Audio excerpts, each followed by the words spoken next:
Y tome el lugar donde esté. Y damos gracias por este tiempo que el Señor nos permite. El mensaje de esta mañana es: Jesús vino. ¿A qué vino Jesús? La Biblia dice que Jesús vino a salvar al mundo, o sea, a salvar a los hombres que viven en este mundo, dice la palabra del Señor, ¿verdad? Y cuando miramos esta parte de la historia, María estaba comprometido con José, y ahí dice, concibió por obra del Espíritu Santo y se halló que estaba embarazada, dice la Biblia. Y José quería dejarlo en secreto porque lo amaba, ¿verdad? En aquellos tiempos era muy difícil que una persona se encuentre en pecado. José, quién sabe, pensaría otra cosa, pero menos del Espíritu Santo.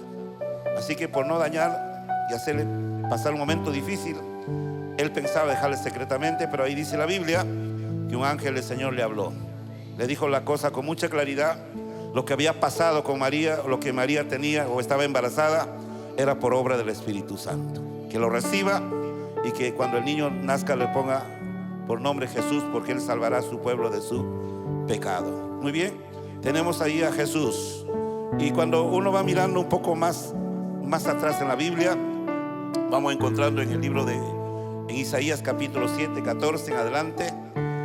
Entonces en esta mañana le digo, en el amor del Señor, el nacimiento de Jesús fue profético. La venida de Cristo fue profético. El cumplimiento de toda esta venida y nacimiento de Cristo se cumplió proféticamente. Amén. Y la Biblia dice bien claro en Gálatas capítulo 4, versículo 4, Jesús nació en el tiempo señalado proféticamente. O dice en Miqueas capítulo 5, versículo 2, según lo profetizado, Jesús nacería en Belén. Amén. Y todo lo que sucedió cuando Cristo vino, María fue embarazada, Jesús nació donde tiene que nacer, todo fue profetizado. Y para que esto se cumpla, todo tiene que suceder dentro de su tiempo, delante del Señor. Quisiéramos en esta mañana entender la forma como vino Jesús, o el procedimiento como Jesús vino. Hace 400 años antes de la venida de Cristo, el profeta Isaías había profetizado lo que iba a suceder. Algunos creyeron, dice la Biblia en el mismo Isaías capítulo 53. ¿Cuántos han creído nuestro anuncio? Dice. Amén. Y muchos no creyeron. Así muchas veces la gente no cree. En San Juan capítulo 1 versículo 11 dice: a lo suyo vino y los suyos no le recibieron. ¿Y por qué no le recibieron? Porque ellos pensaban que el Mesías, el Hijo de Dios o Rey, vendría de otra manera, no como ellos imaginaban, ¿verdad? Y tenemos entendido, ¿no? Lo que está escrito, lo que está establecido, lo que Dios ha dicho, tarde o temprano se va a cumplir. Entonces el asunto es que Cristo vino proféticamente para salvar al hombre de este mundo de su pecado. Cuando miramos en el libro de 1 Juan 4:14, vamos mirando la Biblia y vamos a encontrar Jesús se hizo, para venir a este mundo, se hizo carne. Cuando María quedó embarazada por obra del Espíritu Santo, Jesús vino en carne. Jesús estuvo en el vientre de María 9 meses en carne. Jesús nació como todo niño, creció como todo niño en carne. ¿Cuántos dicen amén? Entonces ese versículo nos dice ahí, en el amor del Señor, diga gloria a Dios, y testificamos que el Padre ha enviado a su Hijo para ser Salvador del mundo. Diga amén. Jesucristo, para hacer esto, vino en carne, y una vez que estaba en este mundo se estableció desde el día que nació, el tiempo, su adolescencia, no se sabe mucho. 12 años apareció en el templo enseñando o hablando, dice, con los doctores de la ley. A los 30 años apareció para bautizarse, dice la Biblia. Dice, fue llevado por el Espíritu Santo al desierto para ayunar 40 días, 40 noches. Regresando del desierto del ayuno, se enfrentó a Satanás, fue tentado, superó las tentaciones del diablo y principió su ministerio. Ahí empieza todo, y la Biblia dice bien claro en San Juan 3:16, porque de tal manera Dios envió a su Hijo para que todo que en Él crea no se pierda, sino tenga vida eterna. O el verso 17 dice así: no envió Dios a su Hijo al mundo para condenar al mundo, sino para que el mundo sea salvo por medio de él. Y cuando uno va viendo, ¿no?, cuando Jesús principia su ministerio y empieza a enseñar, predicar la palabra del Señor, él estaba trayendo noticias nuevas, un fundamento que es la palabra o el evangelio, pero a la vez también él estaba cumpliendo todo lo que había venido a hacer. Me dicen amén. Empezó predicando, la gente se arrepentía, la gente creía, le perdonaba de sus pecados, hacía milagros, hacía señales Jesús. Así procedió durante su ministerio, perdonando y salvando, perdonando y salvando, perdonando y salvando. Me dicen amén. Cuando Jesús ya parte, él muere, resucita al tercer día, dicen Hechos capítulo 1, versículo 11, él se fue después de estar en esta tierra 40 días con sus discípulos, y los discípulos, en este caso los apóstoles, se quedaron para continuar esa obra redentora de salvación, llevando el evangelio a toda persona, predicando la palabra a toda persona, y todas las personas que recibían a Cristo eran perdonados y reciben la salvación. Hasta hoy en día estamos haciendo lo que los apóstoles hacían: evangelizar, predicar la palabra, y todo aquel que cree, todo aquel que se arrepiente, todo aquel que recibe a Cristo, recibe salvación. Entonces ahí podemos ver que Cristo, cuando vino, no vino a condenar, sino vino a salvar a todas las personas que creen y se arrepienten de todos sus pecados. Cuando miramos 1 Timoteo 1:15, nos va a dar una señal Pablo en esta parte de la escritura: palabra fiel y digna de ser recibida en todos, que Cristo Jesús vino al mundo para salvar a los pecadores. Amén. Y eso es lo que hasta hoy en día todos los cristianos que hacemos, predicamos la palabra para que Cristo siga salvando. Dicen amén. Para que Cristo siga perdonando. Cuanto más predicamos, cuanto más escuchan la palabra, cuanto más reciben la palabra, mucho más personas van a ser salvados. Diga gloria a Dios, a su nombre. Nos dice también en el libro de Lucas 19:10, hablando de Zaqueo. Zaqueo fue uno de ellos que se benefició con la salvación que Cristo da. ¿Cuántos dicen amén? Y Jesús dijo cuando estaba en la casa de Zaqueo: hoy ha llegado a esta casa la salvación. ¿Estamos entendiendo? Zaqueo fue salvo, recibió la salvación, como dice la palabra del Señor. O como también dice en Lucas, mismo Lucas 15, del 1 al 7, Jesús vino a buscar a las personas para perdonarles y salvarlos. Hay una parábola, dice, vino a buscar como la oveja perdida, ¿verdad? O dice también del 8 al 10, vino a buscar como la moneda perdida. Ambos, ¿no? Se busca. En este caso representa a la iglesia del Señor. En este caso era Israel. Buscó, dice, para perdonarlos y salvarlos. Por eso Jesús salía a predicar. Iba a diferentes lugares. En cada lugar estaban los judíos perdidos, como ovejas o como monedas perdidos. O más adelante dice del 11 al 15, también habla de la parábola del hijo pródigo, aquel hijo que se fue de su padre, sí, malgastó lo que su padre le dio, y el padre estaba esperando. No solamente Jesús está buscando, sino está esperando que alguien crea, se arrepienta, vuelta, le digo, para ser perdonado y recibir salvación. Entonces en esta primera parte tenemos cuál es el propósito o para qué vino Jesús a este mundo. Solamente dos cosas: perdonar y salvar. Dentro de eso hizo milagros, señales, prodigios. Pero la obra principal es perdonar y salvar. Repita conmigo: perdonar. ¿Y cuántos hemos sido perdonados de nuestros pecados?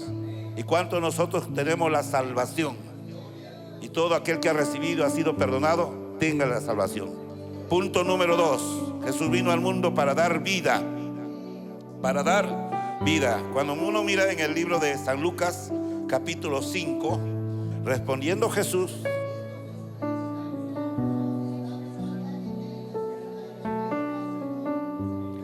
el verso 32: no he venido a llamar a los justos, sino a pecadores al arrepentimiento. Entonces en esta parte, para Jesús, para dar vida, dice llamar a todas las personas que están en pecado al arrepentimiento. Entonces toda persona que quiera tener la vida que Cristo da, tiene que acercarse a Él con un corazón arrepentido. Por eso la Biblia dice en el capítulo 4, 17 de San Mateo, cuando Jesús principia su ministerio, dijo: hoy el reino de Dios se ha acercado, arrepentidos. Antes que Él, ya Juan el Bautista en el desierto predicaba del arrepentimiento. Entonces uno va viendo, Jesús cuando viene a dar vida, primero lo que dice es: tienen que arrepentirse. ¿Cuántos arrepentidos hay aquí? Gracias al Señor, nos arrepentimos. Mateo 20, 28. A ver, leemos qué dice ahí. Como el Hijo del Hombre no vino para ser servido, sino para servir y para dar su vida en rescate por muchos. ¿A qué vino Jesús? Diga conmigo: a dar su vida. ¿Por quiénes dio su vida? Por cada uno de nosotros. Amén. Él se entregó por nosotros. Él llegó a la cruz por nosotros. Él murió por nosotros. Él resucitó por nosotros. El libro de San Juan, o San Juan 10:10. En el libro de San Juan 10:10. Y nos dice ahí que el diablo vino para robar, matar. A ver, todos juntos, ¿qué dice?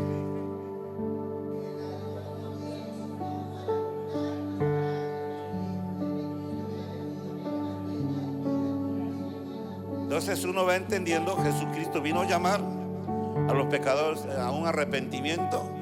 Luego dice: Jesucristo vino a dar su vida en rescate por muchos. Luego dice: Jesucristo vino a dar vida en abundancia. Amén. Cuando miramos en el libro de Efesios, capítulo 2, y dice el verso 1, a ver todos juntos: Él os dio vida a vosotros cuando estabais muertos en vuestros delitos. ¿Cuándo fue eso? Verso 2: en los cuales anduvisteis en otros tiempos, siguiendo la corriente de este mundo, conforme al príncipe de la potestad del aire y el espíritu que ahora opera en los hijos desobedientes. Amén. Y hasta ahí tenemos. Entonces Jesús viene a llamar a los pecadores al arrepentimiento. Y cuando una persona se arrepiente, Él nos da vida. ¿Qué nos ha dado a nosotros? Vida. ¿Por qué nos ha dado vida? Porque espiritualmente estábamos muertos. ¿A dónde lleva el pecado? A la muerte espiritual. No a la muerte física, sino a la muerte espiritual. Vivíamos en nuestros delitos y pecados y estábamos muertos ante la presencia del Señor. Pero Cristo nos vino a dar esa vida, vida espiritual. Luego nos dio vida de salvación. Luego nos dio vida eterna.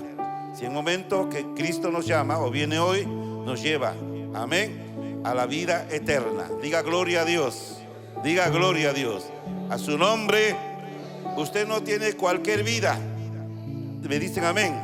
La vida, las personas que están afuera tienen vida secular, tienen vida natural, una vida humana, pero nosotros tenemos más de eso. Tenemos la vida espiritual que Dios nos ha dado, y no es cualquier vida. Esa vida viene de parte de Dios. Por eso nosotros tenemos que darle siempre gracias al Señor. Esa vida solamente Dios lo tiene y Dios lo da. A su nombre, a su nombre. Punto número 3. Jesús vino al mundo para dar ejemplo. ¿Y cómo dio Jesús el ejemplo? Jesús estaba ahí, se levantó, tomó una toalla, un lavatorio, y fue a sus discípulos y empezó a lavar los pies. Y uno de ellos fue Pedro, que le dijo: Señor, no me lavarás los pies. Porque por respeto, no sabemos otro, ¿va? El asunto es que no quiso que lavara sus pies. Algunos dicen porque estaba cochino. No lo sabemos. Son teorías que se usan, dicho que por ahí dice, pero en sí no sabemos, ¿verdad? El asunto es que Pedro, cuando dijo no me lavarás, Jesús le explicó que él en este momento no iba a entender por qué no lavaba, pero después sí. Pero hay una palabra, le dijo: el que no se deja lavar no tiene parte conmigo. Y cuando Pedro entendió que para tener parte con Dios hay que hacer las cosas que Él nos manda, él dijo: no solamente los pies, lávame todo, Señor. Diga gloria a Dios.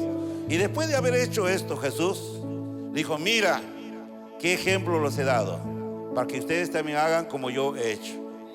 Muchas veces los ejemplos tienen que ser con hechos, no de dichos, no de palabra. Y Jesús dejó ejemplos, no esto, sino muchos ejemplos con hechos. ¿Cuántos dicen amén?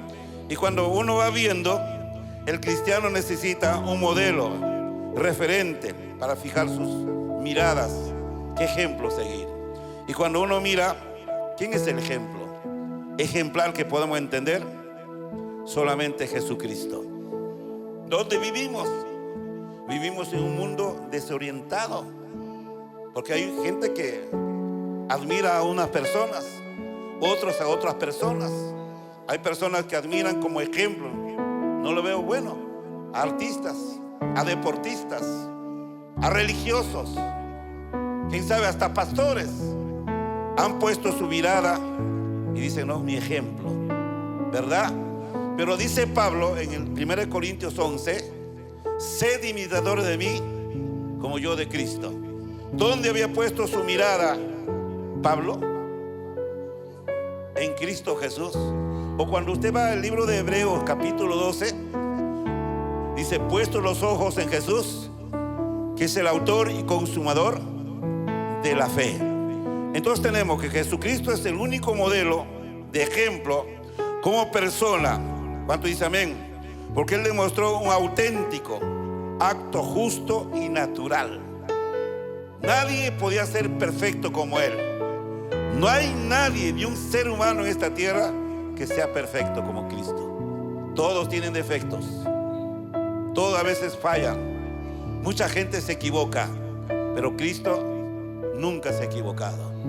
Pero Él, cuando vino, diga gloria a Dios, fue la imagen a su nombre. ¿Cómo agradó a Dios? La imagen.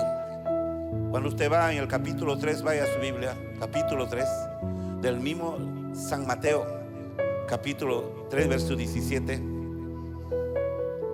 Y la Biblia nos va a decir: había una voz del cielo que decía, y aquí una voz de los cielos decía: este es mi Hijo amado, en quien tengo contentamiento, complacencia.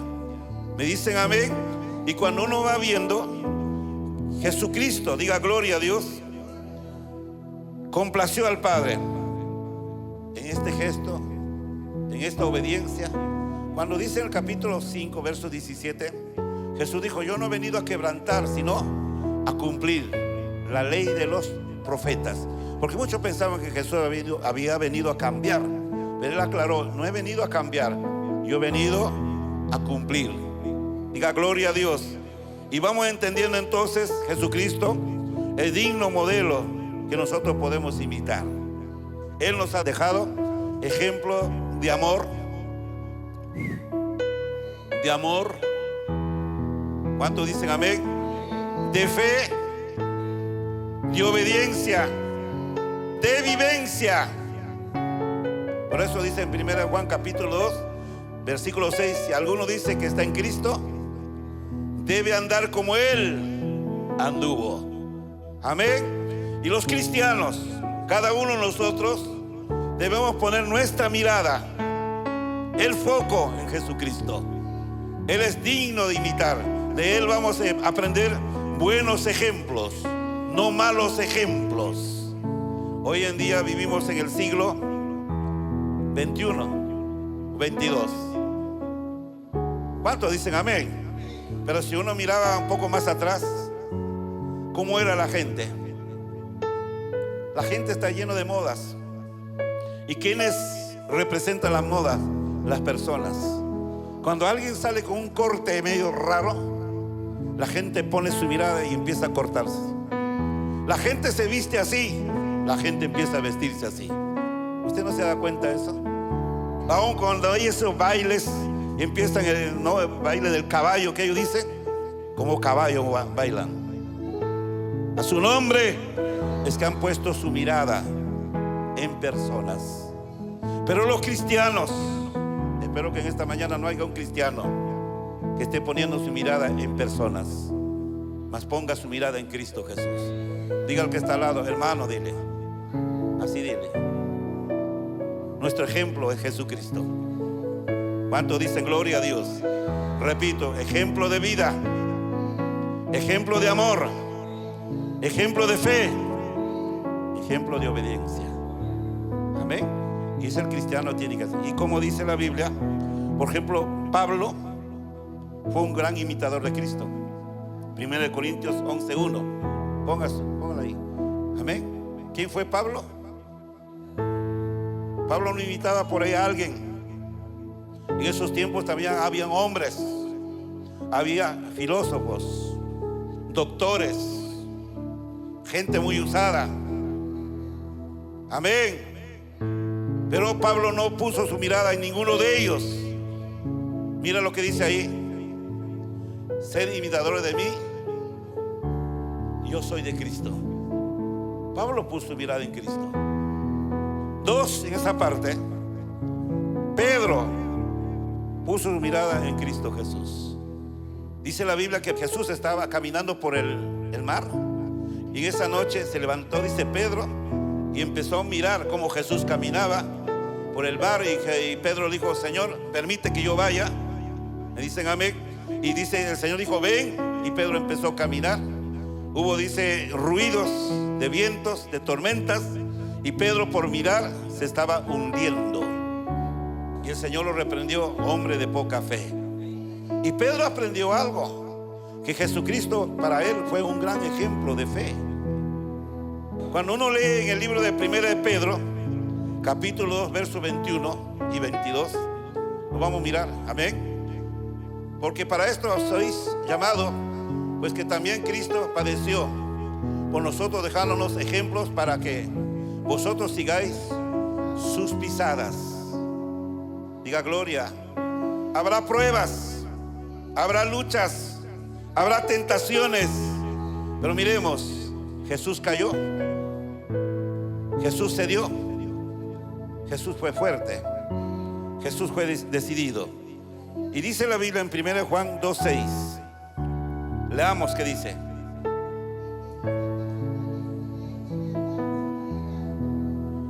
Amén. ¿En qué andaba Jesús? Pueden decir los negocios de su padre. ¿Qué hacía Jesús? Predicaba la palabra. Andaba en lo malo o en lo bueno. Digan amén. Y uno va entendiendo, ¿no? También Pablo, Pedro y Juan, ellos pusieron su mirada en Cristo como ejemplo de vida. Repito, como ejemplo de amor, de fe, de obediencia. Diga gracias, Señor. O como también ejemplo de santidad. Amén. El mismo Pedro dice que en Jesús no se encontró ninguna tiniebla. 1 Juan 1:5. Lo leemos todos, ¿ya? 1:5, que dice: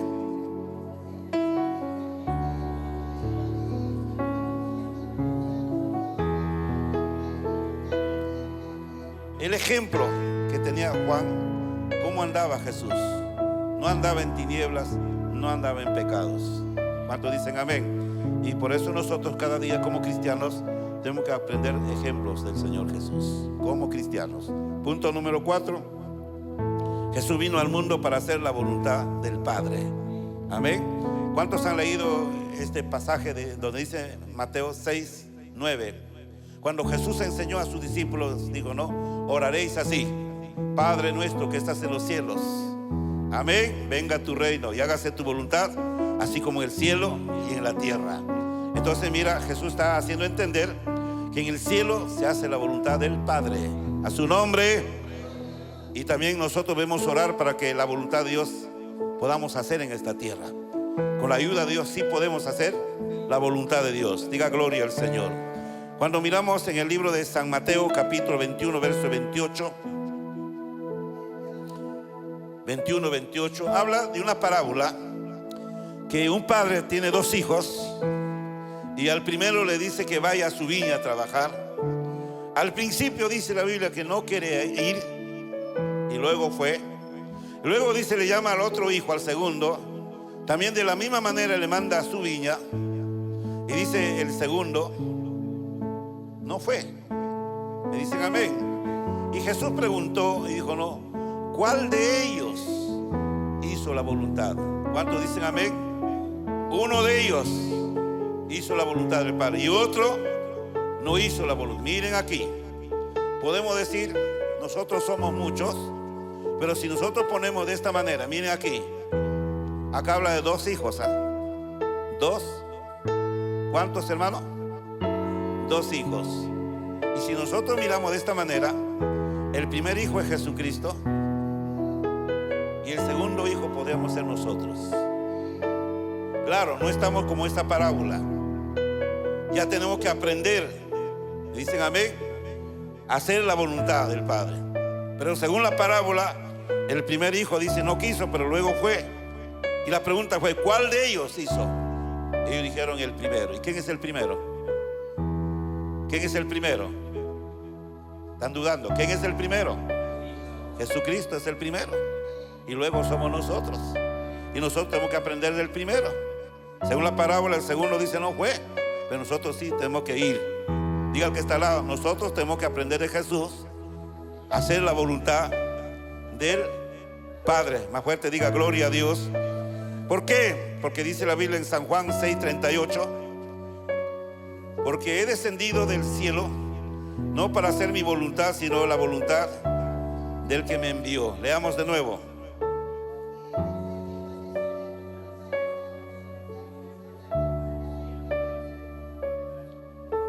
Jesús fue claro. Jesús habló claro.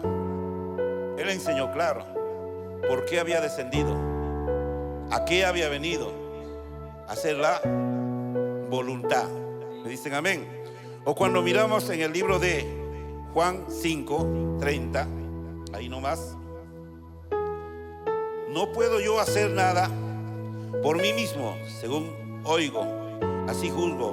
Mi juicio es justo, porque no busco mi voluntad, sino la voluntad de aquel que envió o me envió, es mi Padre, dice la Biblia. Y tenemos entonces esta parte, cuando podemos ir entendiendo. ¿Cuántos dicen gracias, Señor, en el nombre de Jesús? Jesús vino a hacer la voluntad. ¿Voluntad de qué? Del Padre. ¿Y cuántos nosotros podemos aprender algo de Jesús? O bastante de Jesús, o todo de Jesús. Hoy podemos entender cuántos cristianos se denominan hijos de Dios. Mateo 12:49. Y la Biblia nos dice lo siguiente.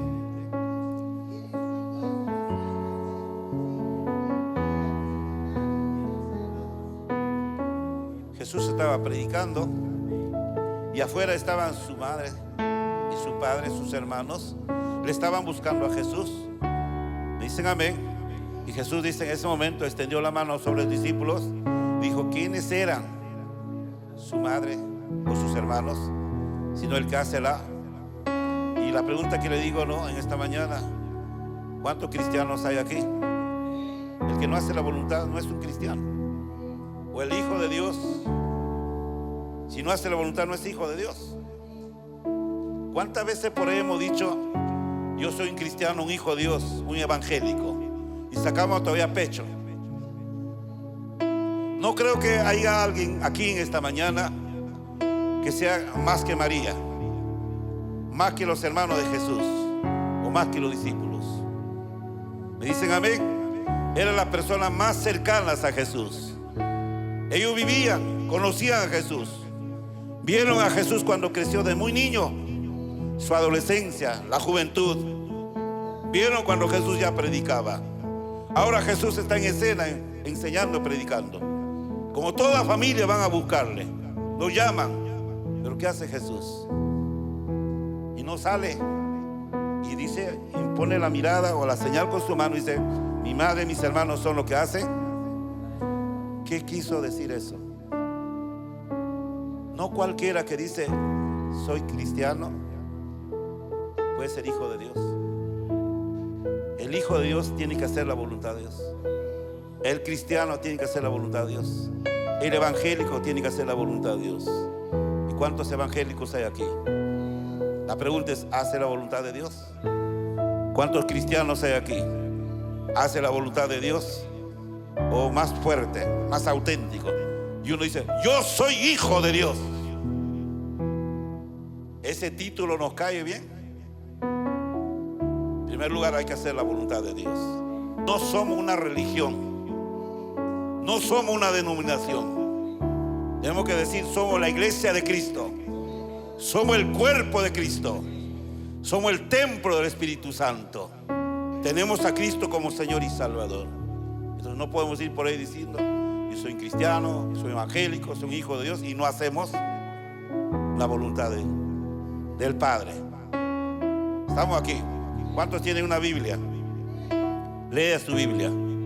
Ahí va a encontrar todas las órdenes que Dios nos da. Cómo debemos vivir, cómo debemos andar, cómo debemos comportarnos, cómo debemos ser con el prójimo. La Biblia dice, amarás al prójimo como a ti mismo. ¿Me dicen amén? Dentro cristiano, cómo debemos ser, soportarnos. Entonces uno va encontrando en la palabra todas las respuestas que el Señor nos da. Entonces todo cristiano que se hace llamar cristiano, evangélico, hijo de Dios, si no hace la voluntad de Dios, está en la misma condición de María y los hijos de María. Amén. ¿Cuántos quieren ser salvos? 7:21 de Mateo. 7:21 de Mateo. ¿Y qué dice la Biblia? No todo el que dice Señor, Señor. Lo leemos todos. ¿Qué dice la Biblia? No todo el que dice Señor, Señor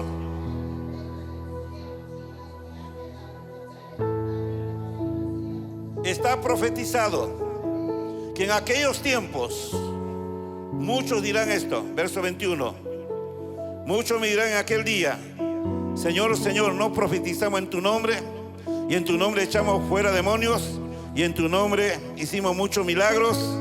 Verso 23. Entonces declararé, nunca os conocí, apartaos. Los cristianos, los predicadores, los siervos de Dios, estamos llamados para hacer la voluntad del Padre. Por más que tengamos el ministerio, el talento, el don que Dios nos ha dado, si no hacemos la voluntad de Dios, estamos mal. Estamos mal. Entonces yo diría, no, qué fácil es decir, no, mira, el cristiano, si no hace la voluntad, no es cristiano. Si no, el hijo de Dios, si no hace la voluntad, no es hijo de Dios. El evangélico, si no hace la voluntad de Dios, no es evangélico. Entonces diríamos, los pastores también, incluyéndome a mí, si no hace la voluntad de Dios, cualquier pastor es menos del Señor, hermanos. A su nombre, a su nombre. Diga al que está al lado, acá no estamos por dinero, acá estamos por una misión, estamos por obediencia, estamos para hacer la obra de Dios, la voluntad de Dios, no lo que nosotros queremos. Pero cuando un cristiano anda por dinero, no está haciendo la voluntad de Dios. ¿Cuánto dicen gloria a Dios? A su nombre, a su nombre, a su nombre.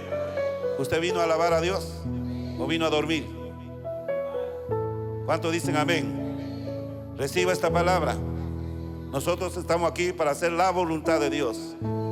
Todos, usted y mi persona. Yo no hablo por los demás, yo hablo por mí. ¿Estamos aquí? Entonces no sería nada bueno estar en la presencia del Señor. Y aquí dice bien claro el versículo 22. Entonces me dirán, en tu nombre, ¿qué hicimos en su nombre? Profetizamos. ¿Y qué dirán los pastores en aquel día? Señor, en tu nombre prediqué, en tu nombre hice campañas, en tu nombre hice aire libres, en tu nombre oré, en tu nombre se sanaron. Gloria a Dios. Pero ¿quién te ha garantizado? Porque una persona se sana, tú vas a ser salvo. ¿Quién? La gente se sana por misericordia, por un amor de Dios, porque Dios quiere. Pero una cosa es hacer la voluntad. Y ahí dice, aquel día dice, lo declararé, verso 23. ¿Quiénes son ustedes? ¿Sabe a quiénes reconoce Dios? ¿A quiénes reconoce? ¿A quiénes reconoce? A los que hacen su voluntad. Reconoció a María, reconoció a sus hermanos. ¿A quién reconoció? A sus discípulos. porque los discípulos estaban con él día y noche. Por eso en este tiempo usted tiene que entender que Jesucristo nos dio un ejemplo en esta vida, viniendo haciendo la voluntad de principio a fin, la voluntad del Padre. Vamos a mirar en el libro de Salmos, Salmos 40, versículo 8. Dice: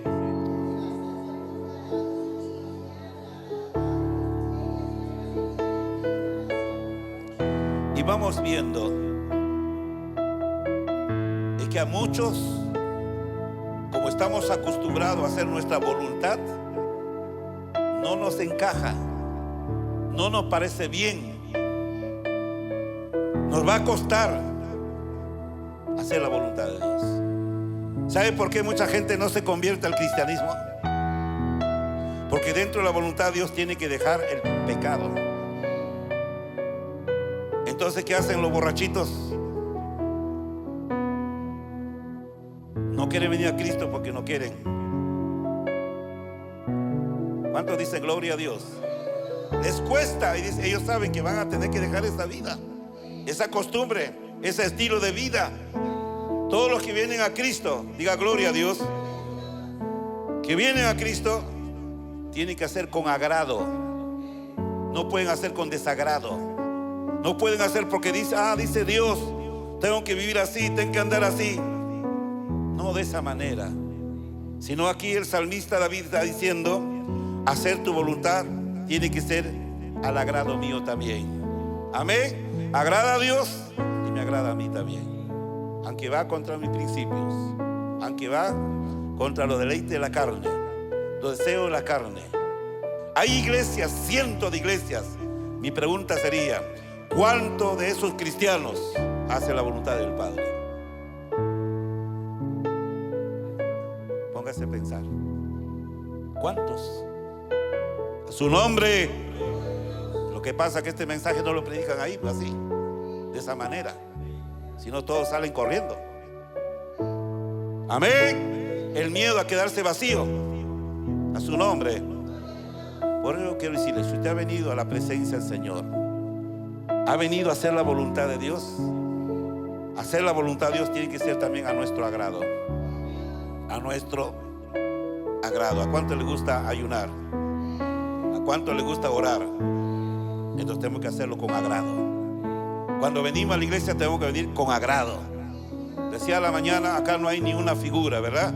Entonces acá no hay ni un show, no hay un chiste, no hay una broma, porque Jesús nunca lo hizo, tampoco los apóstoles, ¿verdad? Entonces a veces la gente dice: no, pero la iglesia es aburrida, que mira cómo cantan, cómo oran, la palabra, el mismo pastor, y empiezan por ahí.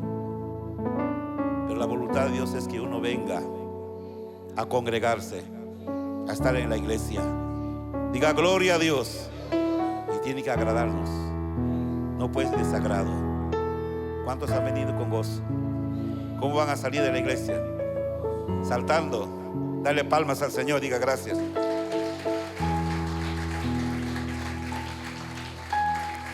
Y el Salmo 143 nos dice la palabra de esta manera: enséñame a hacer tu voluntad, porque tú eres mi Dios. Tu buen espíritu me guíe a tierra de rectitud. ¿Cuánto levanta la mano?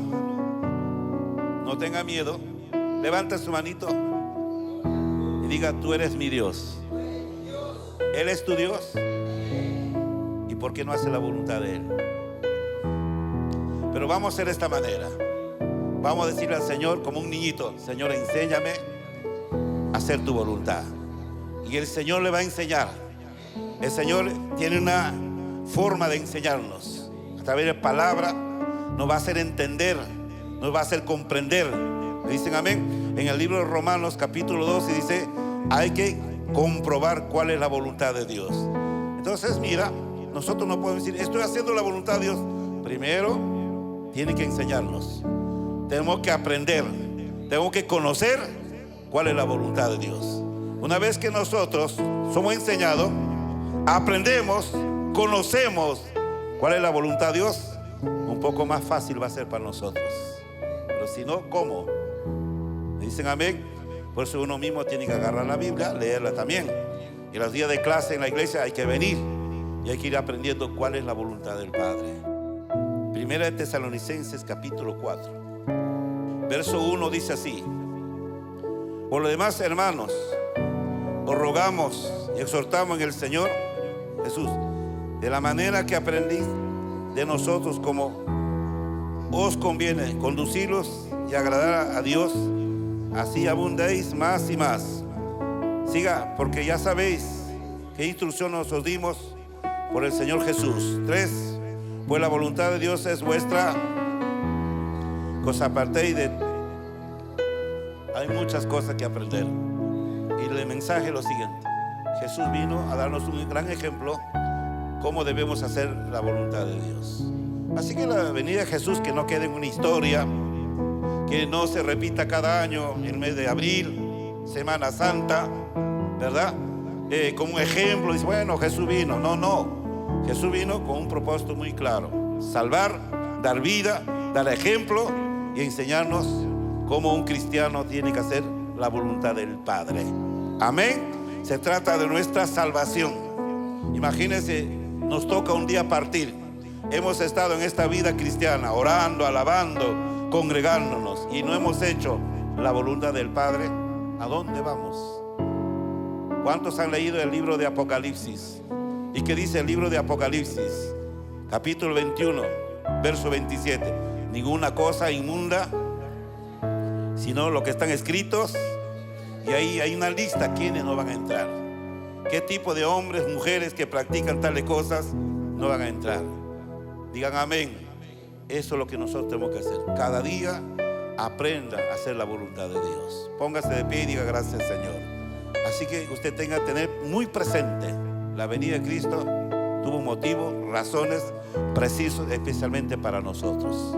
No solamente murió y se fue y nos salvó, no, sino también nos dio vida, ejemplo cómo de vivir y la voluntad. Aquí tenemos que hacer la voluntad mientras vivimos en esta tierra. Oremos juntos, digan: Señor, te damos gracias. Gracias, amado Padre, amado Jesús, amado Espíritu Santo. Gracias por esta palabra. Diga: Señor Jesús, gracias. Viniste de arriba del cielo, dejaste el lugar que te correspondía por un momento, te hiciste humano, te hiciste carne, viviste entre nosotros hasta el día que subiste a aquella cruz. En aquella cruz diste tu vida en sacrificio y muerte para darnos salvación, para darnos vida, para darnos ejemplo, para enseñarnos a hacer tu voluntad. Todo esto lo hiciste por cada uno de nosotros. Hoy podemos entender y aprender y discernir. Ser discípulo, ser cristiano, ser evangélico o ser hijo de Dios es si hacemos la voluntad de Dios. Es si practicamos de hacer la voluntad de Dios. Y digan todos: hacer la voluntad de Dios es lo más correcto, lo más preciso que podemos hacer, que agrade a Dios.